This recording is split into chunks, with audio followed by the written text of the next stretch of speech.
तो हमारा अगला क्वेश्चन है question number 33। Calculate E nought cell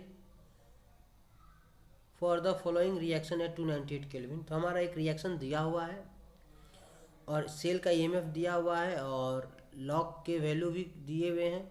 आपको सेल का क्या निकालना है, स्टैंडर्ड ईएमएफ कैलकुलेट करना है। तो चलिए एक हम स्लाइड लेते हैं।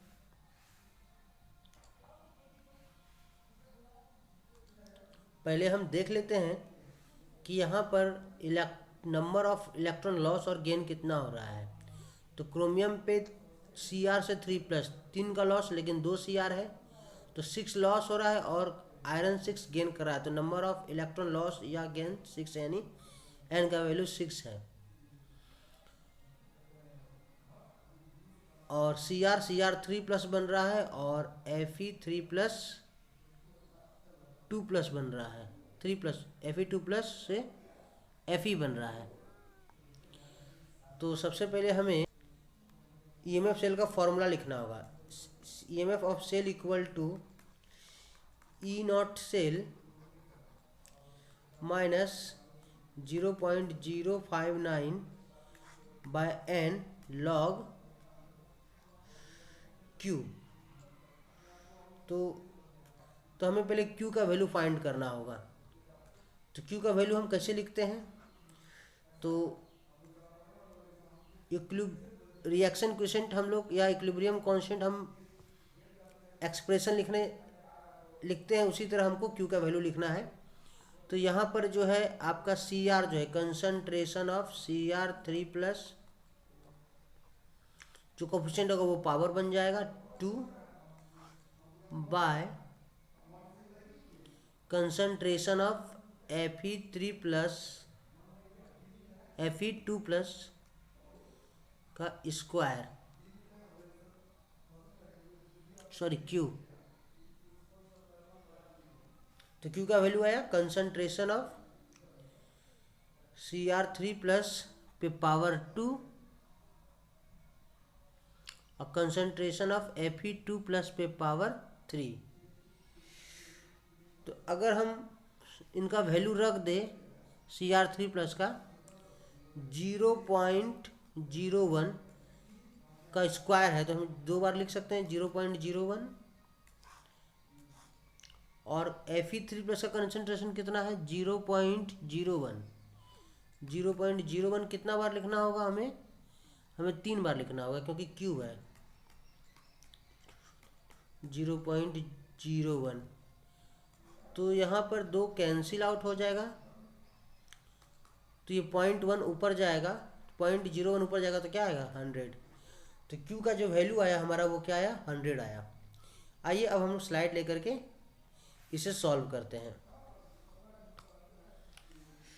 तो हमारा फॉर्मूला क्या है, EMF of cell equal to E nought cell minus 0.059 by n log Q। तो सेल का ईएमएफ हमें पता है, तो सेल का ईएमएफ हमें क्वेश्चन में दिया हुआ है 0.261।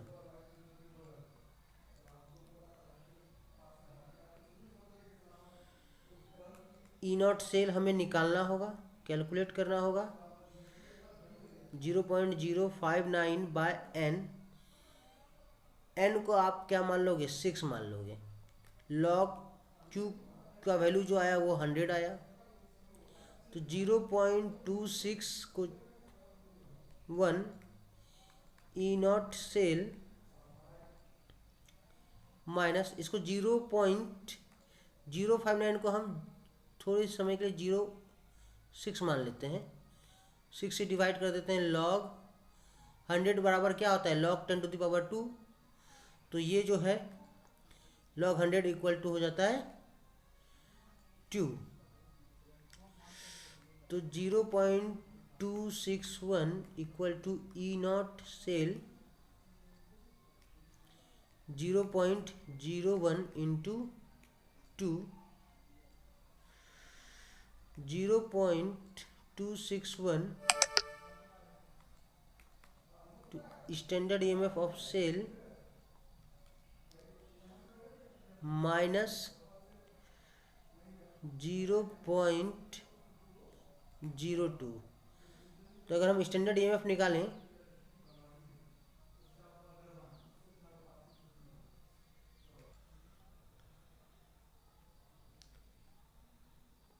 टू पॉइंट जीरो, तो हमारा जो सेल का ईएमएफ आ जाएगा वो आ जाएगा 0.281 वोल्ट। आइए चलते हैं नेक्स्ट क्वेश्चन, क्वेश्चन नंबर 33 के B number. In a galvanic cell the following reaction take place. तो ये देख सकते हैं गैल्वेनिक सेल है जिंक और सिल्वर का। तो हमें बताना है कि is the direction of flow of electron from zinc to electrode to silver electrode और silver electrode to zinc electrode. तो आप देख सकते हैं कि जिंक जो है, जिंक ऑक्सीडेशन हो रहा है, तो जिंक हमारा क्या है, एनोड है, और सिल्वर जो है उसका रिडक्शन हो रहा है, वो कैथोड है। तो इलेक्ट्रॉन का फ्लो एनोड से कैथोड की ओर होता है, इसलिए इलेक्ट्रॉन का फ्लो किधर होगा, जिंक टू सिल्वर की ओर। तो हमारा इलेक्ट्रॉन का फ्लो जिंक इलेक्ट्रोड से सिल्वर इलेक्ट्रोड की ओर होगा। क्वेश्चन नंबर 2 क्या कहता है,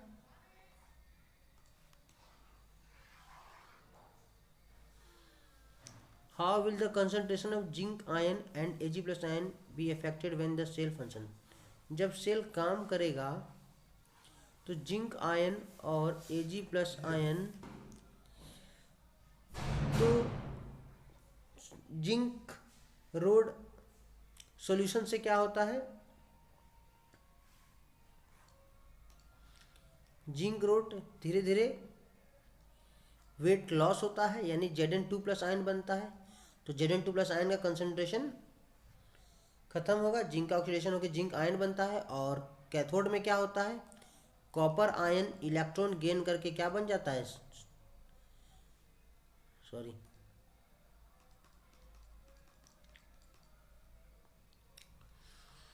तो कैथोड में होता क्या है, Ag plus ion electron gain करके क्या बनता है, Ag बनता है, तो Ag प्लस आयन गायब होगा।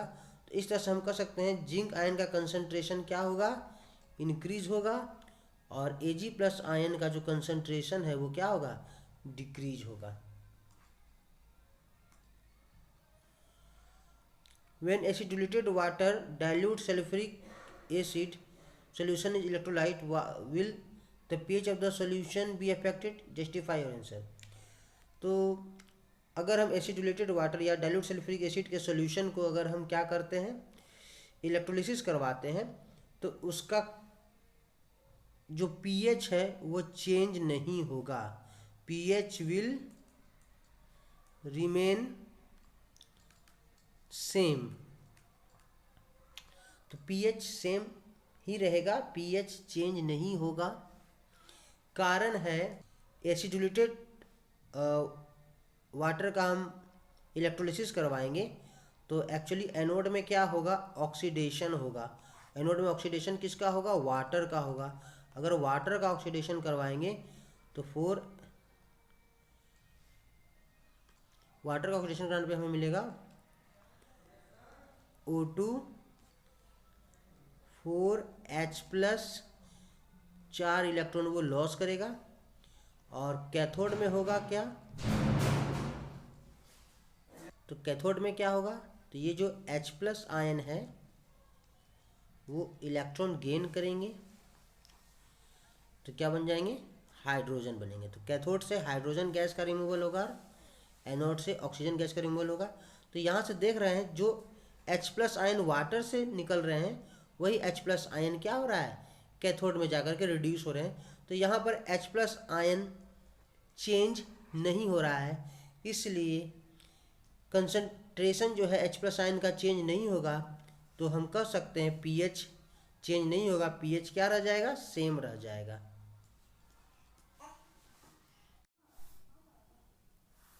आइए चलते हैं क्वेश्चन नंबर 34 पे। Right the product formed when benzaldehyde reacts with the following reagent.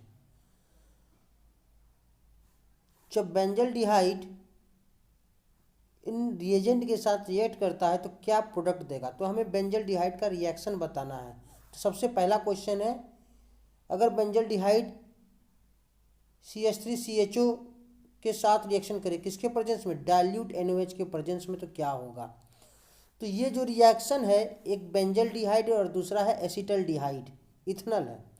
तो ये और डाइल्यूट NaOH के प्रेजेंस में हो रहा है, यानी ये रिएक्शन देखने से लग रहा है कि ये रिएक्शन क्या है, ये रिएक्शन है मेरा अल्डोल कंडेंसेशन रिएक्शन। ये कौन सा रिएक्शन है, अल्डोल कंडेंसेशन रिएक्शन है, तो आइए एक नया स्लाइड लेकर के हम इसको समझते हैं। तो पहले इस रिएक्शन को लिखने से पहले इसके मैकेनिज्म को समझना जरूरी होगा कि ये रिएक्शन होता कैसे है। तो यहाँ पर हमने एक लिया है बेंजल्डिहाइड,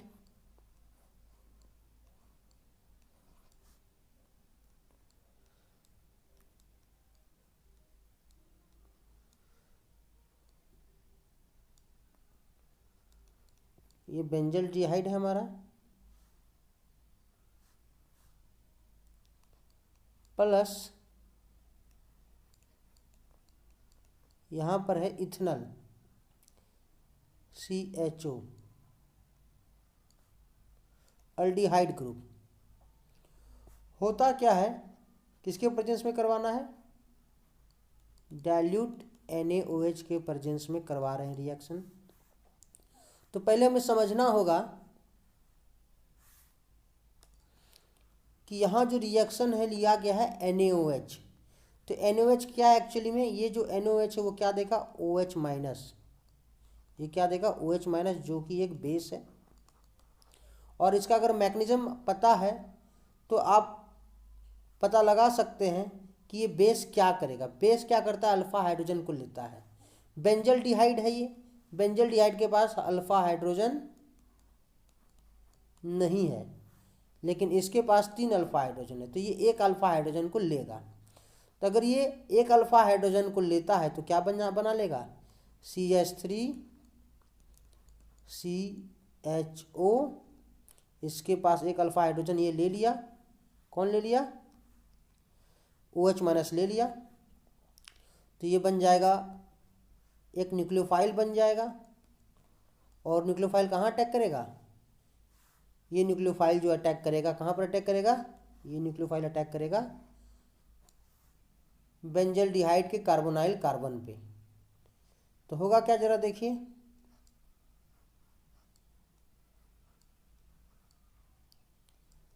CO माइनस,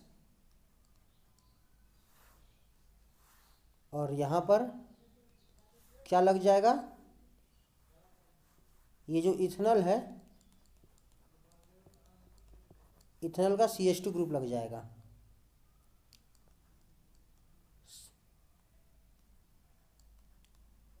CH2CHO लग जाएगा।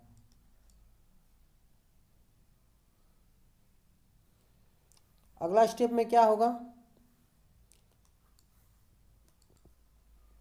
अगला स्टेप में क्या होगा कि ये फिर से H+ वाटर से H+ ले लेगा, क्योंकि यहाँ भी H+ लिया था, यहाँ पर ये H ने क्या लिया, H+ लिया था। तो H+ लिया था तो ये क्या बन गया, H2O बन गया। और ये H2O फिर क्या, H+ इसको दे दिया, तो बन जाएगा ये CHOH CH2CHO। तो आप देख सकते हैं कि ये बन गया ये कंपाउंड। अब अगर हम इसको कंडेंसेशन करवाते हैं, अगर यानी हीट कर देंगे तो क्या होगा ये, तो ये अल्फ़ा कार्बन ये है और ये कौन सा कार्बन है, बीटा कार्बन है। अल्फ़ा बीटा कार्बन से, अल्फ़ा से हाइड्रोजन और बीटा से OH निकल जाएगा और क्या बन जाएगा, एक अल्किन बन जाएगा, अल्फ़ा बीटा अनसैचुरेटेड हाइड्रोकार्बन बन जाएगा, अल्फ़ा बीटा अनसैचुरेटेड अल्डिहाइड बन जाएगा। तो हमारा जो फाइनल प्रोडक्ट है अल्डोल कंडेंसेशन का ये होगा। अब जरा देखें एक बार फिर से इसको हम रिवाइज कर लें। तो सबसे पहले क्वेश्चन में दिया गया था कि बेंजल्डिहाइड का रिएक्शन किससे होता है, इथेनॉल से। तो होगा क्या, किसके प्रेजेंस में, डाइल्यूट NaOH के प्रेजेंस में। तो होता क्या है, अगर हम इसका मैकेनिज्म को अगर देखें तो जिसके पास अल्फ़ा हाइड्रोजन होगा वो न्यूक्लियोफाइल की तरह अटैक करेगा। तो बेंजल्डिहाइड के पास तो अल्फ़ा हाइड्रोजन होता नहीं है, इथेनॉल के पास अल्फ़ा हाइड्रोजन है। कितने अल्फ़ा हाइड्रोजन है, 3 अल्फ़ा हाइड्रोजन है। तो होता क्या है, ये जो डाइल्यूट NaOH है ये एक तरह का बेस है। ये NaOH कहाँ से आया है, ये OH माइनस आया है NaOH के पास से। तो ये जो OH माइनस है ये क्या करेगा, इथेनॉल का एक हाइड्रोजन खींच लेगा, तो बन गया ये न्यूक्लियोफाइल। अब ये न्यूक्लियोफाइल क्या करेगा, बेंजल्डिहाइड एक हाइड्रोजन निकल गया तो CH2 पे माइनस चार्ज आ गया, तो ये न्यूक्लियोफाइल का काम करेगा, ये अटैक करेगा किस पे, कार्बोनाइल कार्बन पे जाकर के अटैक कर देगा। तो अटैक करने के बाद जो आपको रिजल्ट ऐसा आएगा। और अभी H+OH माइनस जो है H+ को गेन करके क्या बन गया था, H2O बन गया था। यही H2O क्या करेगा, बाद में O माइनस को H+ देगा, ये अपना H+ यहाँ ट्रांसफ़र करेगा जिसके चलते ये OH बन जाएगा। तो ये बन गया अल्डोल। अब अगर हीट कर देंगे इसको तो अल्फ़ा से हाइड्रोजन और बीटा से OH यहाँ से निकल जाएगा और बन जाएगा फाइनल प्रोडक्ट ये। तो आई होप आप समझ गए होंगे। चलते हैं अगले क्वेश्चन की ओर। हमारा अगला क्वेश्चन है कि बेंजल्डिहाइड का रिएक्शन हम किससे करवाएंगे, बेंजल्डिहाइड का हम रिएक्शन करवाने जा रहे हैं फिनाइल हाइड्राजिन से। तो देखिए बेंजल्डिहाइड तो यही है, हम ये छोटा सा रिएक्शन है, ये बेंजल्डिहाइड है COH प्लस इसका रिएक्शन किससे करवा रहे हैं, फिनाइल हाइड्राजिन से। फिनाइल हाइड्राजिन क्या है, NH2 NHC6H5। तो आपने ये रिएक्शन देखा होगा। तो यहाँ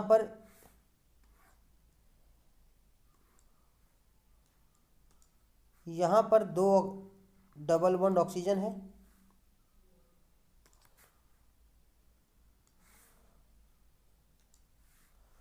और यहाँ पर क्या है, हाइड्रोजन है। तो ये दोनों आपस में रिएक्ट करेगा तो प्रोडक्ट क्या होगा,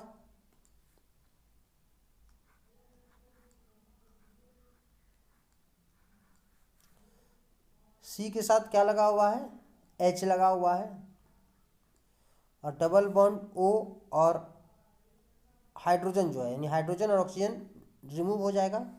तो C के साथ क्या रह गया, डबल बॉन्ड रह गया। अब उसके साथ कौन जुड़ेगा, यानी ये दोनों आपस में क्या होगा, अटैक कर जाएगा। N के साथ क्या लगा हुआ है, NH और NH के साथ क्या लगा हुआ है, C6H5।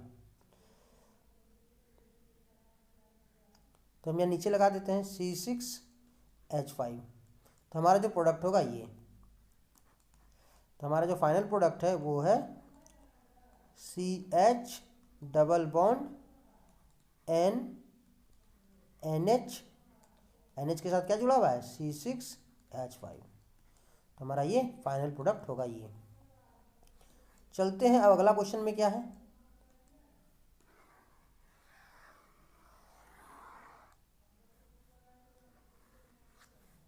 तो हमारा अगला क्वेश्चन है कॉन्क NaOH के साथ। अगर हम कॉन्क NaOH लेंगे तो क्या होगा, बेंजल्डिहाइड का रिएक्शन कॉन्क NaOH के साथ होगा तो कैसे होगा। तो एक बार बता देना चाहता हूँ कि जो बेंजल्डिहाइड है ये एक्चुअली इसके पास अल्फ़ा हाइड्रोजन नहीं है। तो अगर ये कॉन्क NaOH के साथ रिएक्शन करेगा तो यहाँ ये डिस्प्रोपोर्शनेशन रिएक्शन शो करेगा। क्या करेगा? डिस्प्रोपोर्शनेशन रिएक्शन शो करेगा। तो होता, इसको कहते हैं, ये कैनिजारो रिएक्शन। ये क्या है? कैनिजारो रिएक्शन है। ये कैनिजारो रिएक्शन है। इसमें होगा क्या कि एक अल्डिहाइड मॉलिक्यूल ऑक्सीडाइज हो जाएगा। किसमें? कार्बोक्सिलिक आयन के साल्ट में, Na+1 मिनट। तो कार्बोक्सिलिक आयन के साल्ट में ऑक्सीडाइज होगा और दूसरा जो है रिड्यूस हो जाएगा। किसमें? अल्डिहाइड रिड्यूस होकर के क्या बन जाता है? अल्कोहल। तो दूसरा वाला अल्कोहल बन जाएगा। तो हमारा जो प्रोडक्ट होगा ये एक sodium salt of benzoic acid and दूसरा है बेंजाइल अल्कोहल। तो ये मेरा कैनिजारो रिएक्शन है। तो तीसरा रिएक्शन भी कंप्लीट हुआ। अब 34 का क्वेश्चन नंबर बी देखते हैं। 34 का क्वेश्चन नंबर बी।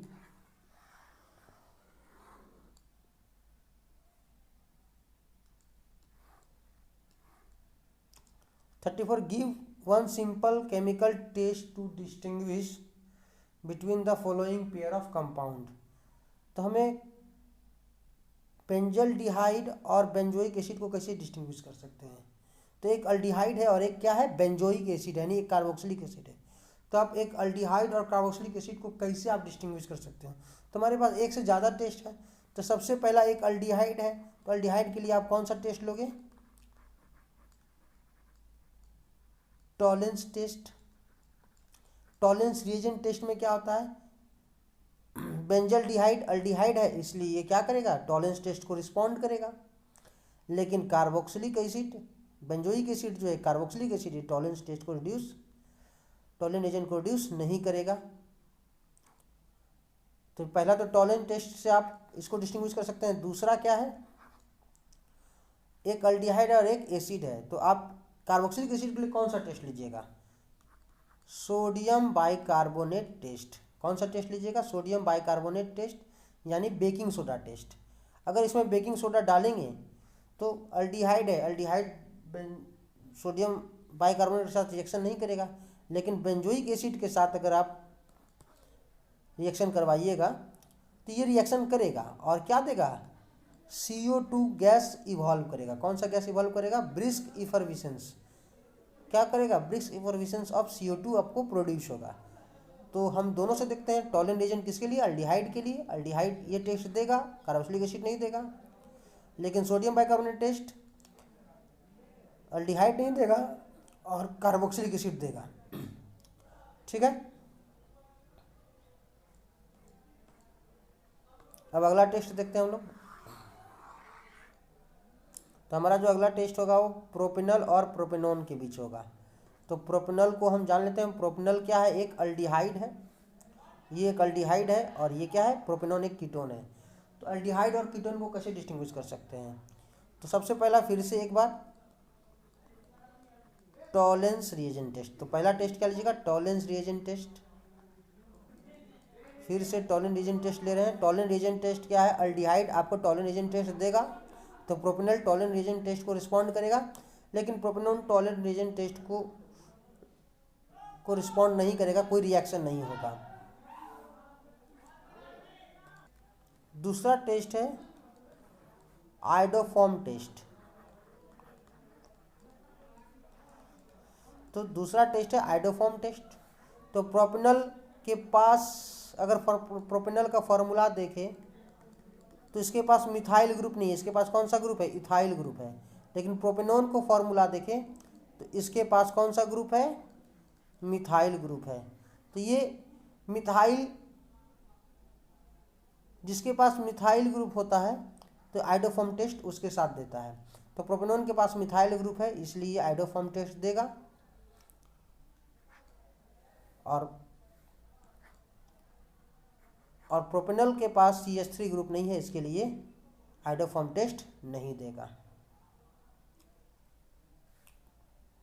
चलिए अब 34 का अगला क्वेश्चन देख लेते हैं और है।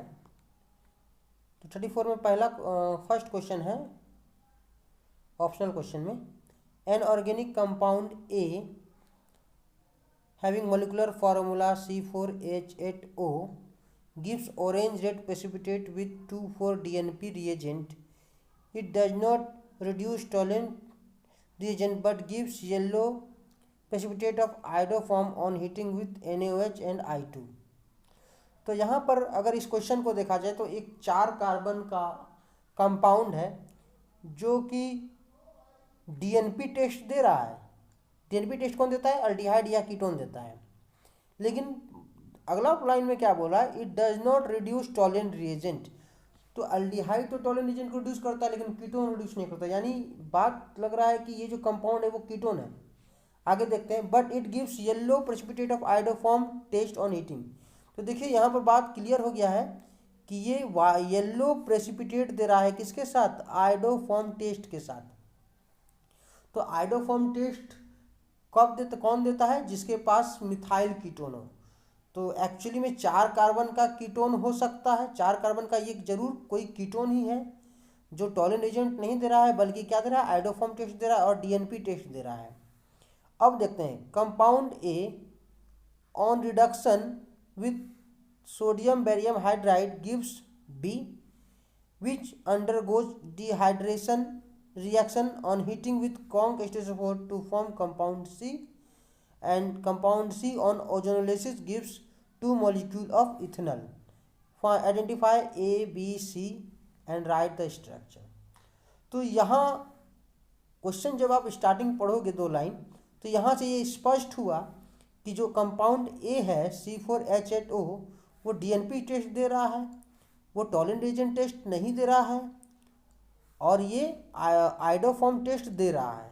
तो इससे स्पष्ट है कि ये कौन सा कंपाउंड है? कीटोन है। तो आइए जरा हम इसको सॉल्व करते हैं, क्वेश्चन को बनाते हैं। तो सबसे पहले पहला जो कंपाउंड है वो है हमारा ब्यूटेनॉन CH3CH2, 4 कार्बन का है। तो हमारा जो कंपाउंड है वो है पहला ए जो है ब्यूटेनॉन है, कंपाउंड ए। ठीक है, कंपाउंड ए जो है हमारा ब्यूटेनॉन है। अब आगे देखें, compound A on reduction with sodium borohydrate, यानी हमने इसका रिएक्शन किससे करवाया? सोडियम बोरोहाइड्राइड से, जो कि एक रिड्यूसिंग एजेंट है। तो हमने इसका क्या करवा दिया? रिडक्शन करवा दिया। रिडक्शन करवाने पर क्या देगा? Compound B. तो कंपाउंड अगर रिडक्शन, अगर कीटोन का रिडक्शन करवाइएगा तो क्या होगा? 2 डिग्री अल्कोहल मिलेगा। CH एक H कार्बन पे, एक H ऑक्सीजन पे। तो यहाँ पर बन गया आपका ब्यूटेन टू ऑल, जो कि मेरा कंपाउंड क्या है? बी है। विच ऑन डिहाइड्रेशन, अगर हम इसका क्या करा दें? डिहाइड्रेशन करवा दें। तो डिहाइड्रेशन कैसे करवाएंगे? कॉन्क H2SO4 के साथ, यानी हम यहाँ एसिड देंगे। एसिड देके क्या करेंगे? Which on dehydration reaction on heating with conc H2SO4, यानी हीट भी करना है और कॉन्क H2SO4 भी देना है। तो यहाँ से क्या होगा? यहाँ से आपका जो है एक वाटर मॉलिक्यूल निकल जाएगा। तो यहाँ से होगा क्या? यहाँ पर हम देख सकते हैं, यहाँ से इस पोजीशन से OH निकलेगा, इस पोजीशन से H निकलेगा, यानी यहाँ पर होगा एलिमिनेशन। और एलिमिनेशन में क्या होगा? अल्कीन बनेगा, CH3CH डबल बॉन्ड CH3। तो अगला जो कंपाउंड हो गया वो कौन बना? ब्यूट-2-इन। तो हमारा जो कंपाउंड सी है वो कौन है? हमारा जो कंपाउंड सी है वो ब्यूट-2-इन है, यही आइडेंटिफाई करने वाला था। और अगर इसका ओजोनोलिसिस करवाते हैं, हम क्या करवाते हैं? इसका ओजोनोलिसिस करवाते हैं। तो ओजोनोलिसिस करवाएंगे तो क्या होगा? यहाँ से मॉलिक्यूल टूट जाएगा डबल बॉन्ड से और 2 इथेनॉल मॉलिक्यूल मिलेगा, CH3CHO। तो हमें 2 इथेनॉल मॉलिक्यूल प्राप्त होंगे। तो हमारा जो ए है वो ए क्या है? हमारा जो ए है वो ए है हमारा ब्यूटेनॉन, बी जो है वो कौन है हमारा ब्यूटेन टूऑल, और हमारा जो कंपाउंड सी है वो कौन है ब्यूट टू इन, इस ब्यूट टू इन, यानी एक अल्कीन है। चलिए चलते हैं अब अगले क्वेश्चन पे।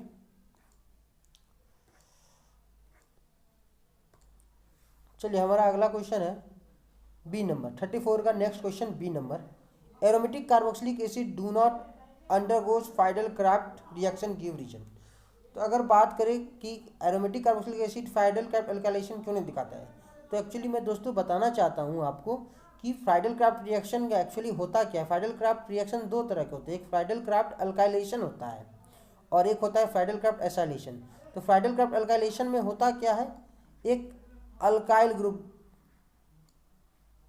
यहाँ पे इलेक्ट्रोफाइल की तरह काम करता है, और एक फ्राइडल क्राफ्ट एसाइलेशन होता है जिसमें होता क्या है, यहाँ पर एक एसिटाइल ग्रुप इलेक्ट्रोफाइल का काम करता है। तो इलेक्ट्रोफाइल तभी अटैक करेगा जब रिंग में क्या हो, इलेक्ट्रॉन डेंसिटी ज़्यादा हो, रिंग में क्या हो, इलेक्ट्रॉन डेंसिटी ज़्यादा हो। तो यहाँ पर कार्बोक्सिलिक एसिड जो है, कार्बोक्सिलिक एसिड कैसा ग्रुप है, कार्बोक्सिलिक एसिड जो है ये हमारा कार्बोक्सिलिक एसिड जो है डीएक्टिवेटिंग ग्रुप है। कार्बोक्सिलिक एसिड कैसा ग्रुप है, कार्बोक्सिलिक एसिड एक डीएक्टिवेटिंग ग्रुप है। ये क्या करता है, रिंग से इलेक्ट्रॉन को खींचता है और रिंग में इलेक्ट्रॉन डेंसिटी क्या कर देता है, कम कर देता है। रिंग से इलेक्ट्रॉन खींचता है अपनी तरफ, और ये क्या करता है, इलेक्ट्रॉन विड्रॉइंग ग्रुप भी से कहते हैं। इलेक्ट्रॉन खींच करके इलेक्ट्रॉन का डेंसिटी क्या हो गया, कम हो गया। तो इलेक्ट्रॉन डेंसिटी कम होगा तो इलेक्ट्रोफाइल जल्दी अटैक नहीं करेगा, इलेक्ट्रोफाइल जल्दी अटैक नहीं करेगा। तो हम कह सकते हैं कि COH ग्रुप जो है कार्बोक्सिलिक एसिड में, एरोमेटिक कार्बोक्सिलिक एसिड में जो COH ग्रुप है वो इलेक्ट्रॉन विड्रॉइंग ग्रुप होता है, डीएक्टिवेटिंग ग्रुप होता है। इस कारण से वो क्या करता है, इलेक्ट्रोफाइल जो है CH3+ और एसिटाइल ग्रुप जो है अटैक नहीं करता है। इस कारण से जल्दी फ्राइडल क्राफ्ट रिएक्शन नहीं देता। एक और कारण है, जो फ्राइडल क्राफ्ट रिएक्शन में एक रिएजेंट लेते हैं AlCl3 लेते हैं, एनहाइड्रस AlCl3 लेते हैं, जो कि एक लुईस बेस है जो कि कैटलिस्ट का काम करता है। ये क्या है, लुईस एसिड है, सॉरी ये लुईस एसिड है। और ये लुईस एसिड क्या करेगा, COH कार्बोक्सिलिक ग्रुप के साथ रिएक्शन कर जाता है। इस कारण से भी ये फ्राइडल क्राफ्ट रिएक्शन शो नहीं करता है। तो aromatic carboxylic acid Friedl craft reaction show नहीं करने का दो कारण है। पहला तो COH ग्रुप तो इलेक्ट्रॉन विड्रॉइंग ग्रुप है, दूसरा कारण है कि COH ग्रुप जो है AlCl3 के साथ रिएक्शन कर जाता है। आई होप आप पूरी अच्छी तरह से समझ रहे होंगे। अब चलते हैं हम लोग 34 के अगले क्वेश्चन पर। एक मिनट, पेन का साइज थोड़ा मैं पतला कर लूँ।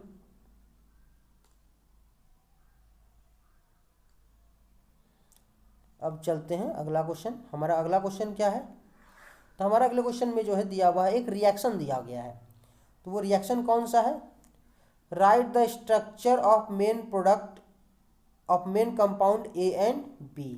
तो हमें मेन कंपाउंड जो है A और B का हमें नाम बताना है। तो पहला कंपाउंड क्या है, अगर हम सही तरह से लिखें तो ये एक्चुअली में ये बेंजोइक एसिड है। कौन सा एसिड है, ये बेंजोइक एसिड है। तो बेंजोइक एसिड आप जान रहे होंगे, यही है बेंजोइक एसिड। अगर इसका PCl5 के साथ रिएक्शन करवाया जाए,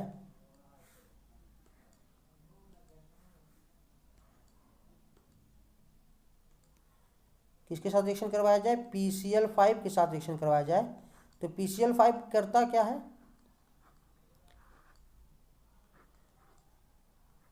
तो यहाँ से ये क्या करेगा, OH को हटा देगा और यहाँ पर Cl लग जाएगा। तो ये बन गया बेंजोइल क्लोराइड। इसका रिएक्शन किससे करवाएंगे, plate hydrogen in the presence of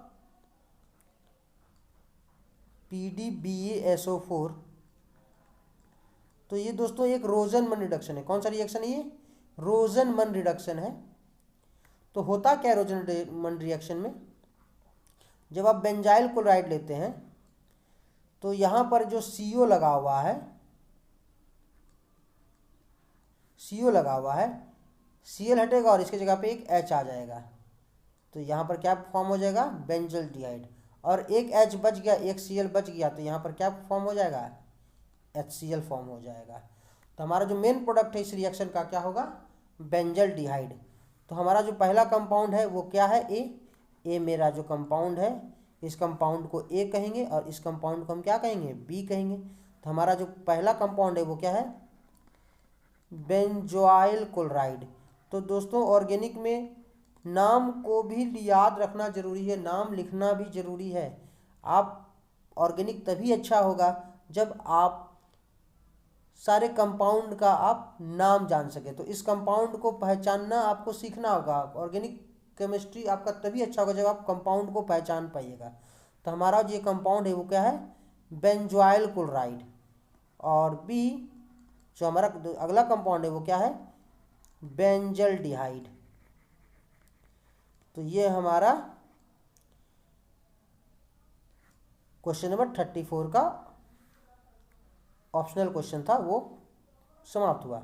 अब हम चले नेक्स्ट अगले क्वेश्चन की ओर। तो हमारा लास्ट क्वेश्चन है क्वेश्चन नंबर 35। तो हमारा लास्ट क्वेश्चन है question number 35। Give reason for the following.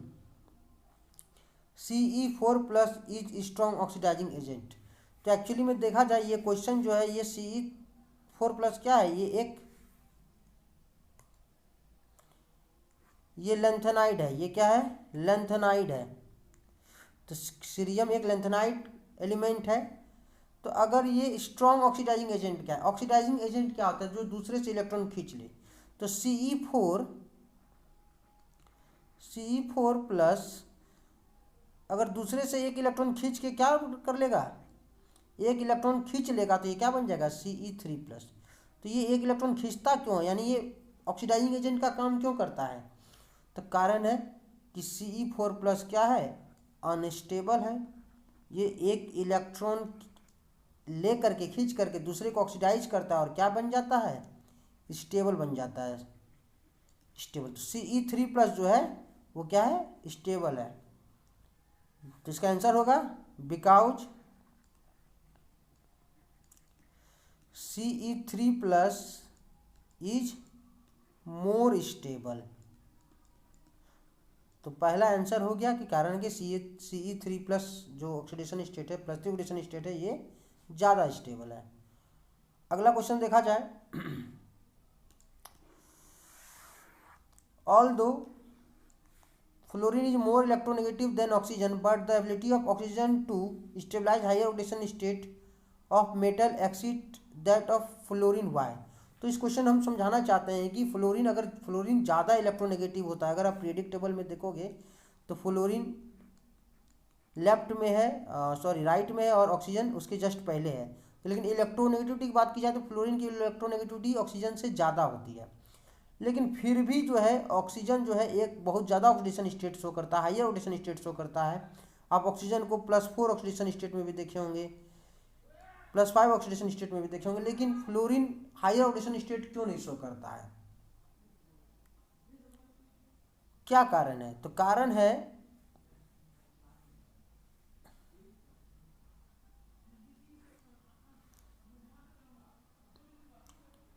तो oxygen higher oxidation state show करता है, fluorine higher oxidation state show नहीं करता। कारण क्या है? तो कारण है कि ऑक्सीजन क्या फॉर्म करता है? ऑक्सीजन मल्टीपल बॉन्ड फॉर्म करता है। ऑक्सीजन कैन फॉर्म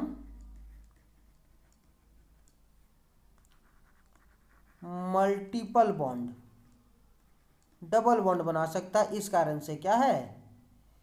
ये हायर ऑक्सीडेशन स्टेट शो करता है। अगला क्वेश्चन है क्वेश्चन नंबर 3। तो हमारा क्वेश्चन नंबर 3 है Cr2+ is strong reducing agent than Fe2+ ion in aqueous solution. तो Cr3 plus strong reducing agent है। चलो देख लेते हैं Cr2 प्लस है क्या, इसका कन्फिग्रेशन देख लेते हैं। तो Cr2 प्लस यानी रिड्यूसिंग एजेंट मतलब ये दूसरे को इलेक्ट्रॉन दे करके रिड्यूस कराता है। तो Cr2 प्लस का कन्फिग्रेशन क्या होगा, आर्गन 4s1 है तो एक इलेक्ट्रॉन निकलेगा, अगला इलेक्ट्रॉन कहाँ से निकलेगा 3d से। तो 3d में कितना इलेक्ट्रॉन होगा इसके पास 3d4। अगर ये Cr2 प्लस क्या बन जाएगा, एक इलेक्ट्रॉन लॉस करके Cr3 प्लस, इसका कन्फिग्रेशन क्या होगा आर्गन 3d3। तो ये 3d3 बन गया। लेकिन अगर Fe2 प्लस की बात करें तो Fe2 प्लस का अगर कन्फिग्रेशन देखा जाए तो Fe2 प्लस का कन्फिग्रेशन क्या है आर्गन 3d6। और अगर ये इलेक्ट्रॉन लॉस करेगा, क्योंकि रिड्यूसिंग एजेंट की बात कर रही है, तो ये इलेक्ट्रॉन लॉस करेगा, दूसरे को इलेक्ट्रॉन देगा, रिड्यूस कराएगा, तो रिड्यूसिंग एजेंट की तरह काम करेगा। तो ये क्या कन्फिग्रेशन हो गया आर्गन 3d5। तो दोस्तों हम बता देना चाहते हैं आप लोग को कि यहाँ पर तो देखने से लगता है कि स्ट्रॉन्ग रिड्यूसिंग एजेंट कौन होगा Fe2 प्लस होगा, क्योंकि ये जल्दी से इलेक्ट्रॉन लॉस करके क्या बना लेगा